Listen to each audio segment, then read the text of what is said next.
السلام عليكم ورحمة الله وبركاته. إن الحمد لله نحمده ونصلي على رسوله الكريم. أما بعد، عن سهل بن سعد أن رسول الله صلى الله عليه وسلم قال: لا يزال الناس بخير ما عجل الفطر. سیدنا سہل بن سعد روایت کرتے ہیں کہ رسول اللہ صلی اللہ علیہ وسلم نے فرمایا، میری امت کے لوگوں میں اس وقت تک خیر باقی رہے گی جب تک وہ افطار میں جلدی کرتے رہیں گے۔ پیارے نبی صلی اللہ علیہ وسلم کی اس حدیث سے واضح ہوا کہ افطاری میں جلدی کرنا سنت ہے۔ لوگ اس وقت تک اپنے دین کے معاملے میں بھلائی اور خیر میں رہیں گے جب تک وہ اپنا روزہ جلدی افطار کریں گے۔ روزہ افطار کرنے میں جلدی کرنا یہ پیارے نبی صلی اللہ علیہ وسلم کی سنت ہے، اور اللہ مالک ان لوگوں کو پسند فرماتے ہیں جو لوگ افطاری جلدی کرتے ہیں۔ بعض لوگوں کو آپ دیکھیں گے وہ احتیاط کے نام پر سورج غروب ہو جانے کے بعد بھی 3 منٹ 4 منٹ 5 منٹ کا ٹائم دیتے ہیں اور کہتے ہیں کہ ہم احتیاط کرتے ہیں کہ شاید پتہ نہیں ابھی تک سورج غروب ہوا یا نہیں۔ دین اسلام رسول اللہ صلی اللہ علیہ وسلم کی فرما برداری کا نام ہے۔ اپنی طرف سے احتیاط کے نام پہ تاخیر کرنا، کوئی ستارہ دیکھنے کے چکر میں رہتا ہے اور کوئی احتیاطاً چند منٹ انتظار کرتا ہے کہ روزہ خراب نہ ہو جائے۔ روزہ تو اس کا خراب ہوگا جس نے رسول اللہ صلی اللہ علیہ وسلم کی سنت کو چھوڑ دیا اور جس نے پیارے نبی صلی اللہ علیہ وسلم کے طریقے پہ عمل کیا اور افطاری کرتے ہوئے جو ہی اس کا وقت ہوا فوراً افطار کر لیا۔ تو اس کے لیے خیر اور بھلائی ہے اس دنیا کے اندر بھی اور آخرت کے اندر بھی۔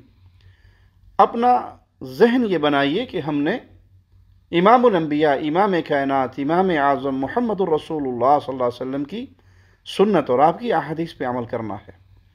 عن انس بن مالک رضی اللہ عنہ قال قال النبی صلی اللہ علیہ وسلم تصحروا فإن فی السحور برکہ۔ سیدنا انس بن مالک روایت کرتے ہیں کہ رسول اللہ صلی اللہ علیہ وسلم نے فرمایا، سحری کھاؤ کیونکہ سحری میں برکت ہوتی ہے۔ نبی کریم صلی اللہ علیہ وسلم نے سحری کرنے کا حکم دیا۔ سحری کرنا سنت ہے، اور سحری سے مراد فجر ہونے سے پہلے کا کھانا کھانا۔ سحری میں برکت ہے۔ روزہ دار جب سحری کرتا ہے تو اسے اپنے روزے میں تقویت ملتی ہے اور روزے کے دوران اسے تھکاوٹ محسوس نہیں ہوتی۔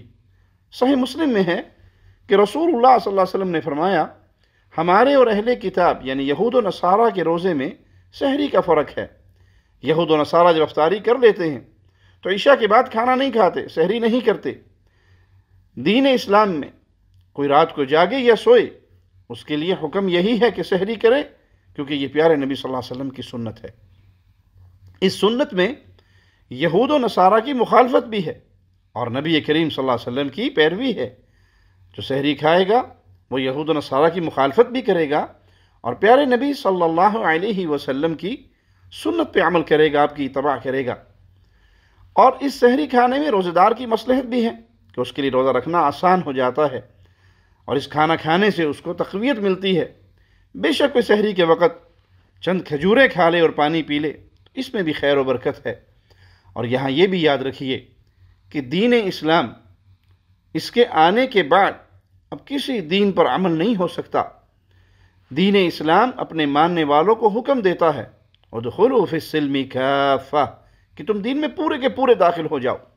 اب دیکھیے اللہ کے نبی صلی اللہ علیہ وسلم سحری کے معاملے پر بھی یہود و نصارہ کی مخالفت کا حکم دے رہے ہیں کہ وہ اپنے روزے میں سحری نہیں کرتے اور تم سحری کرو تاکہ ان سے مخالفت ہو جائے۔